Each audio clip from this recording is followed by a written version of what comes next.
북러 밀착이 북한 경제 회복에는 거의 영향을 못 주고 있다. 러시아 입장에서 안보 상황이 절실하기 때문에 북한에 손을 잡았지만 북한은 경제적으로는 전쟁이 끝나면 안정화되면 경제적으로는 큰 의미가 없는 국가다. 그러나 러우 전쟁이 완전히 종식이 어렵기 때문에 불안한 안보 상황이 되니까 군사협력은 꽤 오래갈 가능성이 있다. 그러나 전후 복구를 위해서는 푸틴 대통령은 오히려 한국과의 경제협력이 더 중요해질 수가 있다. 왜냐? 유럽으로는 이제 못 나가거든요. 유럽의 완전한 불신을 고착화시켰거든요.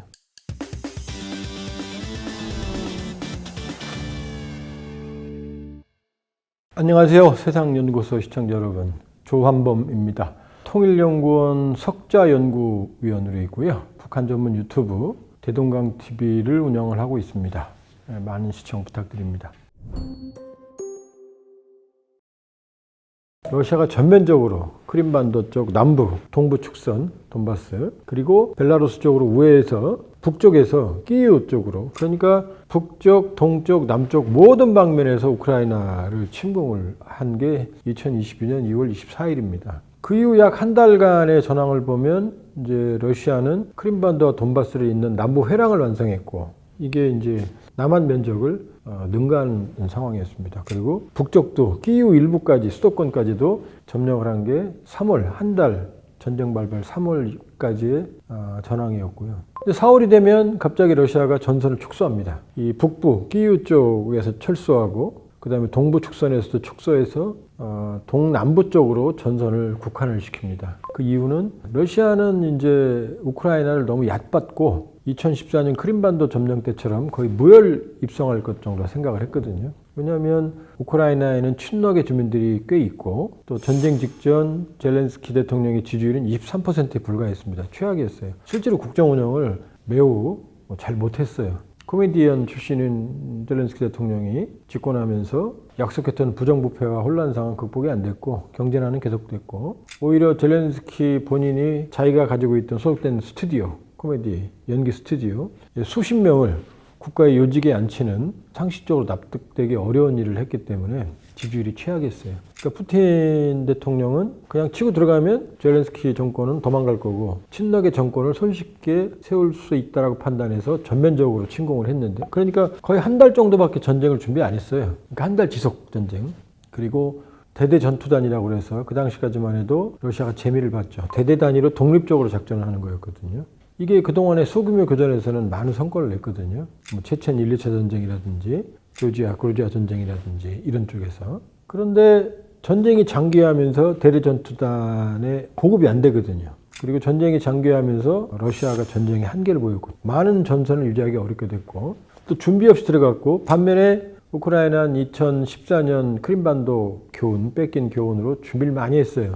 또 나토도 전폭적으로 지원을 해줬고 준비해. 그러니까 러시아군이 일부는 괴멸됐고, 그리고 전선 유지가 힘드니까 동남쪽으로 전선을 축소합니다. 이게 이제 4월입니다. 그 이후로는 이제 우크라이나의 반격, 서방의 지원을 받은 우크라이나의 반격으로 우크라이나가 상당 부분의 실질을 회복을 합니다. 점진적으로. 그리고 나서는 이제 거의 지난해 초부터는 전선이 교착됩니다. 남부, 회랑, 돈바스와 크림반도에 있는 축소. 이게 그래도 거의 남한 면적 됩니다. 우크라이나 영토의 한 20% 가까이 되거든요. 그리고 이제 그 위에 하르키우라는 조그만 면적, 거기도 이제 우크라이나 영토인데 러시아가 부분적으로 침공을 했고, 거기 군수공업지대거든요.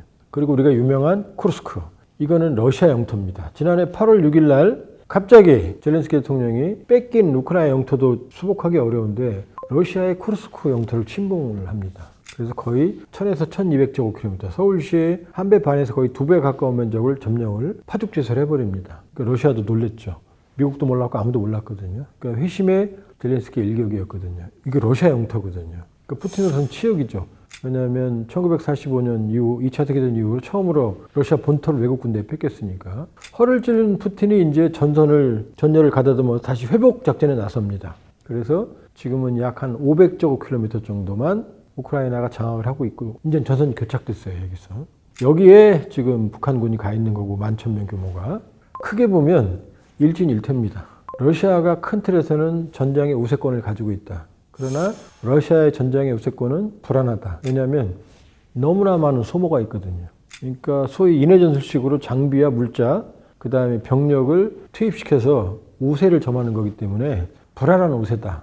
많은 소모를 치르면서 전장의 우세를 점하고 있는데 여기에 북한군, 인민군이 투입이 돼서 희생이 커지고 있다. 여기까지가 이제 현재 전황이고요. 원래 겨울이면은 전쟁이 또 가을은 뭐 땅이 질퍽거리는 라스푸티치하기 때문에 전쟁이 어려운데 이 쿠르스크의 상징성 때문에 동계 기간임에도 불구하고 전투가 격화되고 있다. 그리고 트럼프 대통령은 1월 22일 날 출범을 하는데 2기가 취임과 동시에 우크라이나 전쟁을 24시간 안에 끝내겠다라고, 물론 그 시간에는 못 끝내죠. 그러니까 휴전을 본격적으로 추진할 거기 때문에 러우 양측은 마지막까지 영토를 확보해야 되는 필요성 때문에 전투가 격화되고 있다. 이렇게 보고 있죠.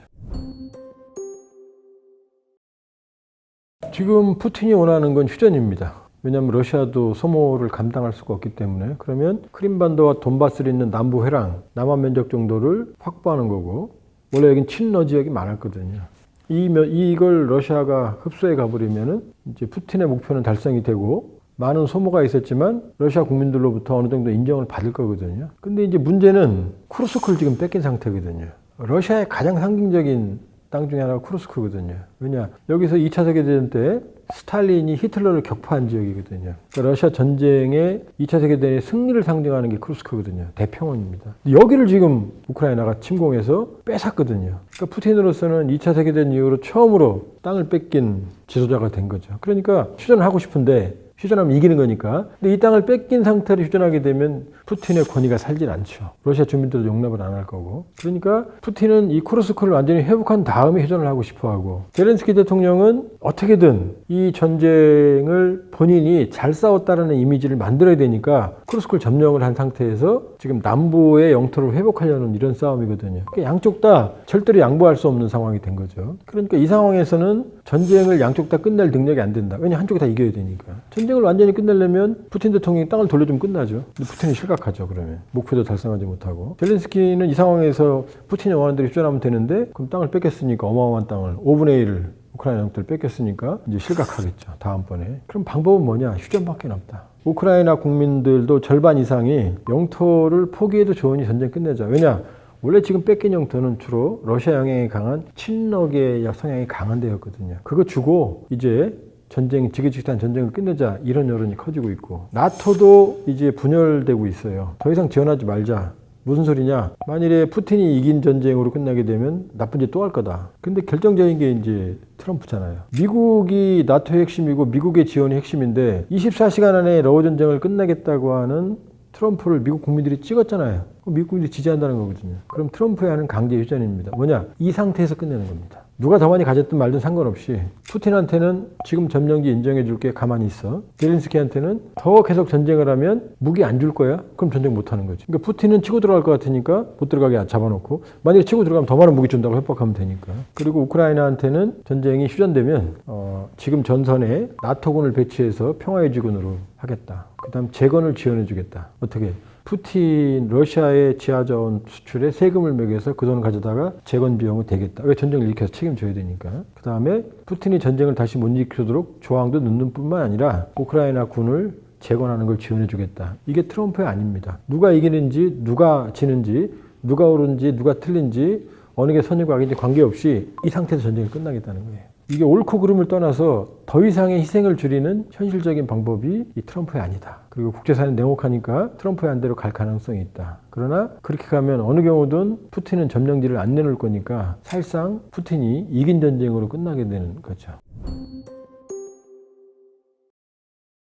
러우 전쟁은 우리의 전쟁도 아니고 우리의 전쟁이 아닌 전쟁도 아닙니다. 왜냐하면 우리의 전쟁이라고 그러면 이제 뭐 살상무기도 지원하고 병력도 파병해야 되고 이런 문제가 발생하잖아요. 특히 살상무기 지원, 우크라이나 강력히 요청하고 유럽도 요청하고 있거든요. 그럼 우리의 살상무기가 가게 되면 어떤 일이 벌어지느냐. 이 무기가 북한군을 죽이고 러시아군을 죽일 거거든요. 그럼 러시아하고 북한 간에는 군사적 지원, 동맹, 사실상 준 군사동맹 조약을 체결했는데 그럼 한국 무기가 러시아와 북한군을 죽이는 거죠. 우리가 전쟁에 참여하는 게 되는 거죠. 그럼 한반도의 안보가 안전하겠습니까? 여기서도 전쟁이 발발할 수 있죠. 그러니까 우리 전쟁이다라는 전쟁이다라는 입장은 위험하죠. 반대가 우리 전쟁이 아니다거든요. 근데 지금 북한군이 11,000명이 갔고 지난해 6월 19일 날 북러가 평양에서 포괄적인 전략적 동반자 관계 개념 조약을 체결해서 서로 군사협력, 유사시 군사적 지원, 기타 지원을 하게 협력 관계를 맺었거든요. 그리고 인민군이 간 거예요. 인민군이 가면 인민군 파병에 대한 러시아가 군사적인 대가를 지불하겠죠. 첨단 무기, 핵, 미사일, ICBM, 그다음에 북한 인민군 현대화를 위한 각종 재래식 장비의 현대화, 이런 막대한 지원을 할 거 아닙니까? 그다음에 이미 언론에 보도가 나오고 있지만 북한군이 아무리 희생이 크더라도 현대전을 경험하고 올 거거든요. 그럼 이 경험은 우리한테 쓰겠죠. 우리 현대전 경험이 없는데. 우리도 월남전에 가서 많은 현대전 그 당시 경험을 했고 장비도 현대화했습니다. M1소총이 M16으로 바뀌었고 그 당시 최첨단이었던 F4 팬텀 1개 대대를 영구 임대를 받았거든요. 어마어마하게 한국군 전력이 증강이 됐죠. 그러니까 우크라이나 전쟁은 한반도 안보에 영향을 준다 이렇게 볼 수 있어요. 그러니까 우리 전쟁이 아닌 것도 아니고 그다음 우리 전쟁인 것도 아닌 거죠. 정확히 말하면 우리와 관계가 있는 전쟁이 돼버린 거죠. 한반도 안보에 영향을 주는. 그러니까 여기에서 우리가 적절하게 균형 있는 자세를 가져야 되는 거죠. 우리 안보에 대한 첫 번째 악영향을 방지하고 북러 군사협력이 한반도 안보의 위험을 초래하는 레드라인을 못 넘게 방지해야 되는 거고, 또 러우 전쟁에 참전한 북한군의 동향이나 이미 미국은 북한군 동향을 감시하고 현대전에 지금 교리에 반영을 하고 있거든요. 우리도 주시해야죠. 가서 북한군이 어떻게 싸우는지, 어떤 무장이 있는지, 어떤 손실을 하는지, 어떤 전과를 누리는지 면밀히 검토해서 그걸 우리 안보에 반영을 해야 되는 거고, 또 만일에 참전한 북한군이 헌법상은 대한민국 국민이거든요. 잠재적인. 한국으로 온다고 그러면 우리의 의무가 발생을 하는 거예요. 그러면 여기에 대한 구호 내지는 인도적 지원, 또 우크라이나와 협력해서 각종 지원이나 이런 장치들, 이런 조치들을 취해야 되는 거거든요. 북한군 참전으로 인해서 러우 전쟁은 우리와 긴밀히 관련 있는 전쟁이 됐다. 그러니까 한반도의 평화와 안전을 유지하면서 우리의 국익에 유리한 다양한 조치를 취해야 되는 게 우리 입장이다 이렇게 볼 수 있죠. 우리 딜레마는 뭐냐면 북한군이 우크라이나 러우 전쟁에 간 것도 문제지만 러시아가 북한에 뭘 주느냐거든요. 푸틴이 만일에 ICBM 기술을 준다, 핵 기술을 준다, 그럼 이건 미국을 공격하는 거니까 트럼프 정권, 미국을 직접 공격하게 되는 겁니다. 그럼 미국이 가만히 있지 않겠죠. 우크라이나에 러시아에 치명상을 줄 수 있는 무기를 줄 수도 있거든요. 그러니까 움직이기 어렵죠. 그 다음에 핵, ICBM, 그 다음에 정찰위성 같은 핵심 전략 기술은 지금까지 통째로 넘겨준 사례가 거의 없습니다. 그리고 러시아 역시 북한을 전적으로 신뢰하지 않기 때문에 이런 러시아를 공격할 수 있는 핵 능력을 키워주면 나중에 본인들이 공격 대상이 될 수 있거든요. 그러니까 그런 전략 기술은 동맹 간에도 안 주는 겁니다. 그러니까 미국도 우리한테 그런 전략 기술을 안 줘요. 지금 농축 제철의 기술도 그것도 지금 맡고 있는 게 한미원자력 협정이고, KF-21 보람에 우리 자랑찬 전투기 지금 거의 시험 단계 끝내고 있지만 그때 개발할 때 4대 핵심 기술이 있었거든요. A4 레이디얼 피하면서 이게 미국에게 지원을 요청했는데 단칼에 거절했습니다. 안 된다고. 그러니까 북한이 원하는 그런 핵심 첨단 기술은 러시아가 주지도 않고 주기도 힘들 거다. 미국이 가만히 있지 않을 거다. 그럼 눈에 띄지 않는 것들이 있거든요. 그게 뭐냐? 바로 재래식 전력 현대화입니다. 예를 들면 북한의 공군력은 거의 형편없거든요. 비행기 대수는 우리보다 2배 이상 많지만 다 6.25 때 쓰던 것, 아니면 60년대, 70년대 것들이거든요. 미그 15, 17, 21, 23 이런 것들. 뜨면 떨어지는 것들, 심하게 말하면. 거의 자폭, 가미까지식 공격 말고는 쓸데없는 것들이 대부분이에요. 그럼 북한 공군의 현대화를 위해서는 지금 전투기가 필요한데 북한의 주력이 미그 29거든요. 그래봤자 30년, 40년 됐습니다. 이게 한 40여 기 정도 있는데 이게 부품 수급 때문에 제대로 못 날라요. 뭐 김정은이 자랑할 때 맨날 에어쇼 하는 게 수호이 25, 이것도 오래된 거거든요. 전투기. 그 다음에 미그 29거든요. 이런 것들의 기술을 주면, 예를 들면 미그 29는 러시아는 2선으로 취급해서 거의 안 써요. 싸놨어요. 지상 물재로.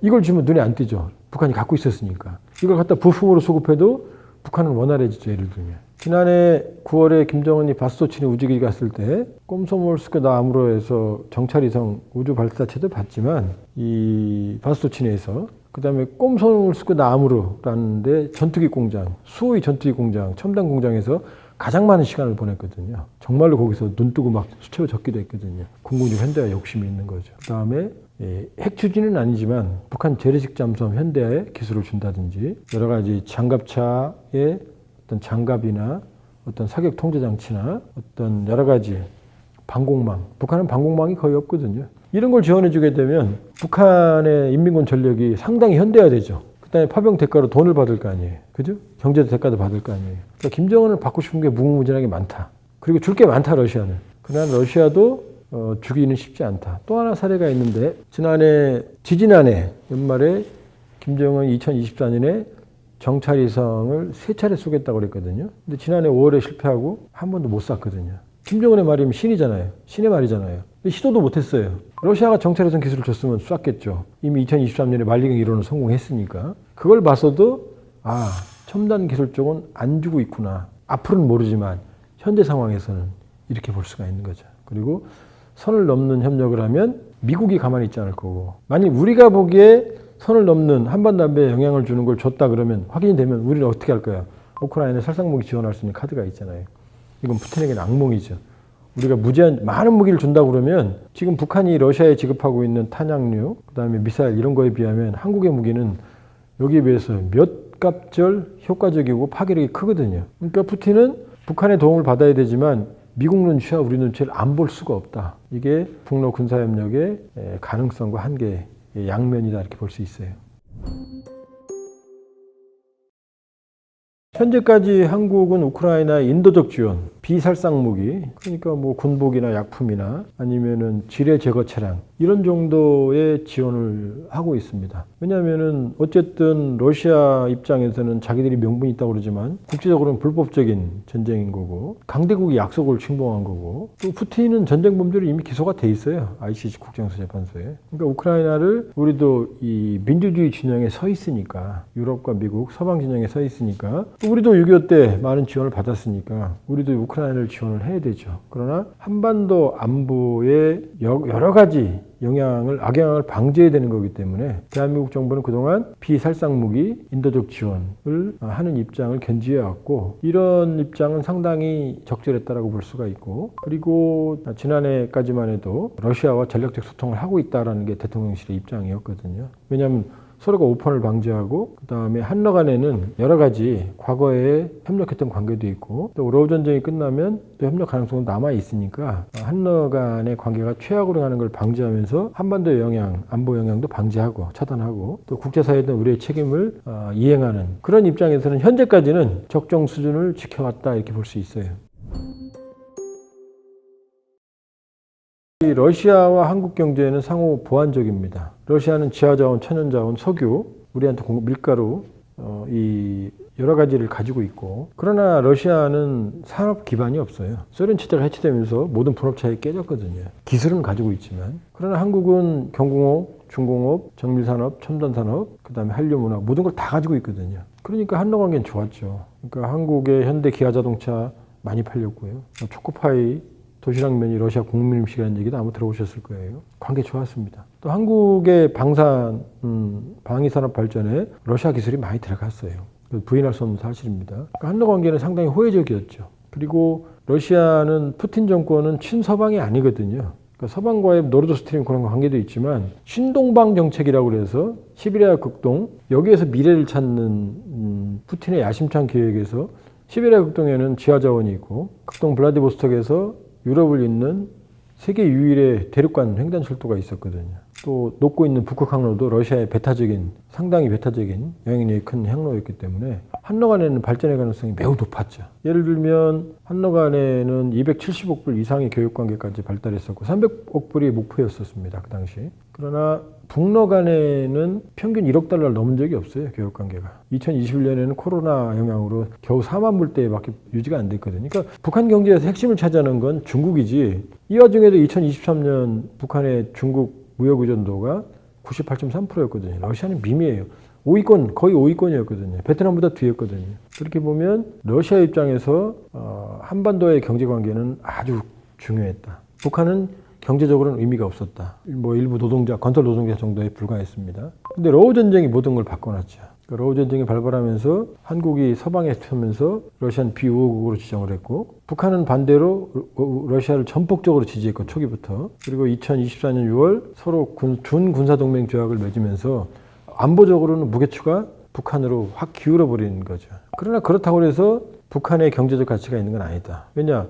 북러 밀착이지만 북한 경제는 지금 최악입니다. 1달러당 8,000원대였던 환율이 1월 상순 현재 2만 원대까지 올라갔고요. 위안화도 1,200원대, 3,000원대, 물가도 고공행진입니다. 북러 밀착이 북한 경제 회복에는 거의 영향을 못 주고 있다. 이게 동전의 양면입니다. 러시아 입장에서 안보 상황이 절실하기 때문에 북한은 손을 잡았지만 북한은 경제적으로는 전쟁이 끝나면 안정화되면 경제적으로는 큰 의미가 없는 국가다. 그러나 러우 전쟁이 완전히 종식이 어렵기 때문에 불안한 안보 상황이 되니까 군사협력은 꽤 오래갈 가능성이 있다. 그러나 전후 복구를 위해서는 푸틴 대통령은 오히려 한국과의 경제협력이 더 중요해질 수가 있다. 왜냐? 유럽으로는 이제 못 나가거든요. 유럽의 완전한 불신을 고착화시켰거든요. 그동안 유럽이 러시아에 의존하던 가스, 자원 이런 것도 모두 끊고 러시아의 야욕을 막기 위해서 유럽은 러시아의 관계를 단절하는 관계를 오래 가지고 갈 거거든요. 그럼 푸틴으로서는 서쪽이 아닌 대서양이 아닌 태평양, 시베리아 극동에서 미래를 찾아야 되거든요. 여기 누가 있죠? 인도가 있고 중국이 있죠. 그럼 인도와 중국은 러시아가 벅찹니다. 인구가 둘 다 15억 되잖아요. 그리고 인도와 중국은 인도는 모두의 실용주의 외교, 이리 갔다 저리 갔다 하는 거죠. 중국은 러시아에 충돌하는 전략적 이해관계 때문에 한계가 있다. 그렇다면 태평양으로 나오기 위해서는 일본은 강력한 반러, 또 영토 문제, 북방, 사기도서 문제도 있고, 그럼 한국이 현실적인 선택이 될 거다. 그러니까 러시아는 한국에 대한 미련을 벌 수가 없다. 대한민국이 탈냉전 이후에 가장 효과적이고 성공적인 외교정책을 꼽으라면 많은 전문가들은 노태우 정부의 북방정책을 꼽습니다. 그게 한중 수교를 가능하게 했고 한소 수교를 가능하게 했고 그 다음에 동유럽을 개척했고 그 다음에 중앙아시아라고 하는 길을 개척을 했거든요. 그러니까 탈냉전 이후에도 한국 경제가 탄탄히 성장할 수 있었던 건 이 북방정책 효과가 매우 크다고 볼 수가 있거든요. 또 북극 항로가 또 높고 있어요. 트럼프 대통령이 그린란드에 눈독을 들이는 이유도 뭐 히털이나 이런 자원도 있지만 바로 북극 항로의 요지기 때문이에요. 북극 항로는 기존의 항로보다 수천 킬로미터 이상을 단축을 하거든요. 그렇게 본다면 북방은 냉혹한 우리 국익 입장에서 보면 결코 포기할 수 없다. 그렇기 때문에 러시아 역시 러시아의 국익으로 본다면 한국과의 관계를 포기할 수가 없다. 이게 현실이다. 따라서 러우 전쟁뿐만 아니라 러우 전쟁 이후에도 우리가 대비를 해야 된다 이렇게 볼 수가 있어요. 그렇다면 북방 공간의 여지는 항상 개방적으로 놔둬야 된다. 폐쇄할 이유도 없고 폐쇄해서도 안 된다 이렇게 볼 수 있어요. 6월 19일 날 푸틴 대통령이 평양을 가거든요. 가서 포괄적 전략적 동반자 관계하는 조약 군사협력에 들어가서 충격받았죠 우리가. 근데 그 직전에 상트페테르부르크에서 이 국제통신사와 회담을 기자회견을 했고 우리도 그때 통신사로 참여했어요. 그래서 한러 관계 물어봤고 우크라이나 얘기 물어봤을 때 그때 푸틴 대통령이 분명히 그렇게 말했습니다. 우크라이나에 살상무기 지원을 하지 않아서 고맙다. 전쟁 끝나면 한러 관계 회복 가능하다. 이건 계속해서 크렘린궁의 입장이었어요. 그리고 항상 조건이 무기를 지원하면 어쩐다라고 경고했지 한러 관계가 끝났다라고 얘기한 적이 없거든요. 그리고 지난해 11월 말에 하순에 루덴코 러시아 외무차관이 한국이 우크라이나에 무기 지원을 하면 양국 관계가 파국난다 이렇게 말했거든요. 아직 안 났다는 얘기죠. 하지 말란 얘기죠. 그러니까 본인들이 북러 관계에서 선을 넘으면서 우리한테 하지 말라고 말은 하긴 어렵죠. 그러니까 러시아 입장은 자기들은 선을 지키고 있다. 워낙 급하니 북한의 도움을 받고 있을 것뿐이다라는 메시지를 계속 하고 있고 지금은 물러났습니다만 장원진 안보실장 대통령실 지난해 하순까지만 하더라도 한러 간의 전략적 소통이 있다라고 말했어요. 그리고 한러 간에는 선을 지키고 있다는 그런 뉘앙스의 언급을 여러 차례 한 적이 있거든요. 공개적으로요. 그러니까 한러는 서로 선을 넘는 부분은 알고 있습니다. 알고 있어요. 물론 가능성은 남아있죠. 러시아가 워낙 급해서 김정은한테 더 많이 받기 위해서 선을 넘을지는 모르겠지만 제가 아는 한 현재까지는 러시아도 선을 지키고 있다. 그리고 한국도 선을 지켰다. 이렇게 볼 수가 있죠. 러시아 정서는 한국을 상당히 좋아합니다. 제가 소련으로 유학 갈 때 러시아인들한테 많은 도움을 받았어요. 러시아는 구소련 시기만 해도 이 인종차별이 없었어요. 사회주의는 첫째 인종을 차별하지 않아요. 왜? 원래 그게 금기시되어 있어요. 왜냐하면 다민족 국가니까. 노동자면 다 똑같이 취급을 하니까. 소수민족을 우대했습니다. 중국도 소수민족 우대해요. 그 다음에 한국에 대해서 상당한 매력을 느꼈어요. 왜? 88 올림픽 때문에. 그러니까 우리가 갔을 때 한국은 거의 일본 수준의 경제력을 가진 나라로 알고 있었어요. 그리고 그들이 어떻게 했어요? 한국에 많은 상품들이 들어갔잖아요. 현대자동차부터 뭐 경공업 제품들, 많은 제품들이. 그리고 한류를 아주 좋아합니다. 한국 문화를 아주 좋아합니다. 그리고 고려인들이 아주 굉장히 근면 성실했어요. 그러니까 고려인들이 소련 사회에서 사회주의가 굉장히 높았습니다. 여기처럼 열심히 해서 가족을 위해 헌신하고 아이들 교육시키고 좋은 학교 보내고 우리하고 똑같았어요. 배움이든 열매의 강이 수준이 상당히 높았어요. 그러니까 우리에 대한 인식이 굉장히 좋았어요. 반면에 북한은 아주 깔봤어요. 왜냐하면 소련이 일방적으로 지원한 자기들이 지원해서 한 위성국가 김일성, 소련군 88 극동여단 출신의 대위 김일성 이게 강했기 때문에 굉장히 뭐라 그럴까 깔봤어요. 그리고 불러다가 모든 비용을 소련이 들여서 유학생들 데려다 공부시켜서 보냈거든요. 근데 우리는 아니었거든요. 제가 제 돈 내고 유학 갔거든요. 어느 정도로 한국을 좋아하냐면 지금 아마 찾아보시면 나올 겁니다.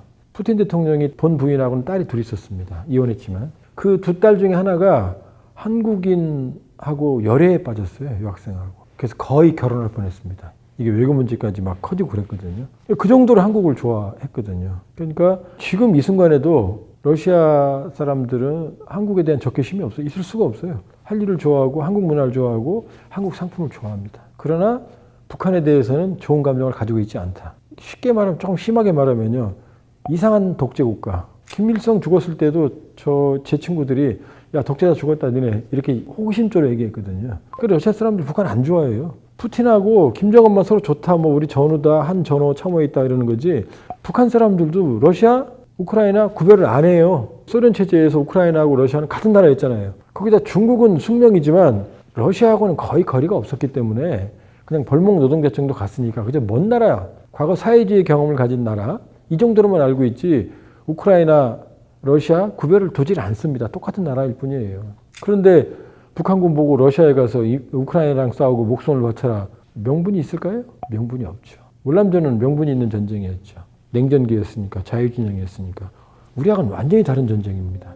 그러니까 우크라이나와 싸우러 간 북한군은 정체성이 혼란이 오죠. 내가 왜 가야 되지? 왜 우크라이나 사람하고 싸워야 되지? 내가 도대체 누구랑 싸우는 거지? 라는 문제가 발생을 하게 되는 거죠. 그러니까 북한과 러시아의 관계는 푸틴과 김정은만 서로 껴안고 좋아하는 사이지 러시아 주민과 북한 주민 간에는 케미가 속된 말로 안 맞습니다. 친하지가 않아요. 그렇게 볼 수 있어요.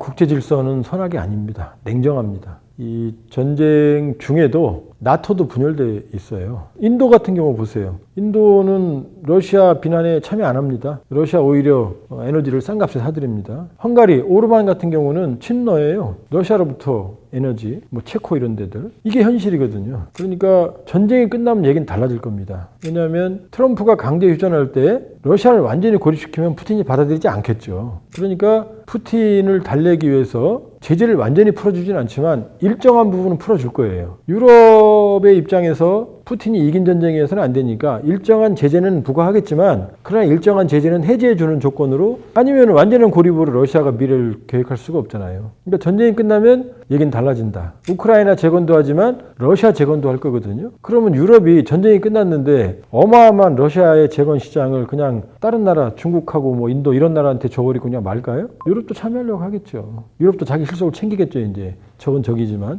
물건도 팔아야 되는 거고 러시아의 위협에 의존하는 경제 구조로 재편하겠지만 그러나 러시아라는 시장을 완전히 잃어버리지는 않겠죠. 그럼 전쟁이 끝나면 러시아는 전범 국가라고 하지만 그러나 철저하게 고립은 아닐 거다. 일정 부분의 숨통은 틔워줄 거다. 일정 부분은 명목적으로는 제재를 유지하지만 그렇게 보면 종전은 이 세계 경제에 새로운 지형을 가져온다. 당장 미국부터 러시아 시장을 포기하지 않을 거예요. 유럽도 포기하지 않을 겁니다. 심지어 일본도 포기하지 않을 거예요. 그런데 우리가 그 기회의 창을 닫을 이유가 없는 거죠. 거기다 우리는 좋았던 경험을 가지고 있기 때문에 그 기회를 살려야 된다.